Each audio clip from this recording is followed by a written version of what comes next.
আসসালামু আলাইকুম। তো কেমন আছো সবাই? তো চলে আসলাম আবারও নতুন একটি ভিডিও নিয়ে। তো আজকে আমরা দেখাবো তোমরা কীভাবে এই ধরনের এক ক্লিকে নর্মাল একটি ফটোকে এই ধরনের এডিট করবা। তো এর জন্য প্রথমে চলে যাও প্লে স্টোরে।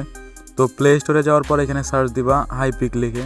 তো এখানে হাইপিক লিখে সার্চ দিলে এই অ্যাপ্লিকেশনটি চলে আসবে। তো এখান থেকে ইনস্টল করে নিবা। তো এটা ইনস্টল হওয়ার পর প্রথমে আমাদের হাইপিক অ্যাপ্লিকেশনটিকে ওপেন করতে হবে। তো এটা ওপেন করার সময় এখানে যদি কোনো অ্যালাউ চাই অবশ্যই অ্যালাউগুলো দিয়ে দিবেন। তো এরপর ইম্পোর্টে চাপ দিবেন। তো ইম্পোর্টে চাপ দেওয়ার পর এখানে অ্যালাউ চাইলে অ্যালাউ দিয়ে দিবেন। তো দেওয়ার পর আমরা যে ফটোটাকে এডিট করতে চাচ্ছি সেটাকে এখান থেকে নিয়ে নিব। তো আমি চাচ্ছি যে এই ফটোটাকে এডিট করতে। তো এরপর একটু নিচে স্ক্রল করবেন, এখানে দেখতে পাবেন ইমেজ নামে একটা অপশন। তো এখানে চাপ দেওয়ার পর এখানে দেখতে পাবেন অনেকগুলো ফিল্টার রয়েছে।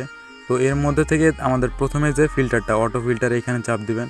তো এখানে চাপ দিলে কিছুক্ষণের মধ্যে আমাদের এটা 100% হওয়ার পর আমাদের অটোমেটিক্যালি এডিট করে দিবে।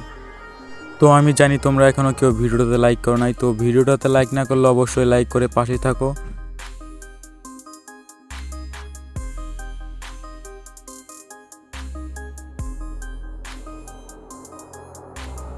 তো এটা 100% হওয়ার পর দেখতে পারতেছো আমাদের ফটোটাকে অটোমেটিক্যালি এডিট করে দিছে। তো এখন আমাদের এই ফটোটাকে ডাউনলোড করার পালা। তো দেখতে পারতেছো ফটোটার কোয়ালিটিটা কিন্তু হাইস। তো এটাকে ডাউনলোড করার জন্য উপরে দেখতে পারবা যে ডাউনলোড নামে একটা অপশন আছে। তো এখানে চাপ দিলে আমাদের এটা ডাউনলোড হয়ে যাবে।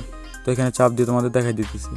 তো ভিডিওটা কেমন লাগলো, ভালো লাগলে অবশ্যই লাইক কমেন্ট করে পাশেই থাকবা। দেখা হবে পরের কোনো ভিডিওতে।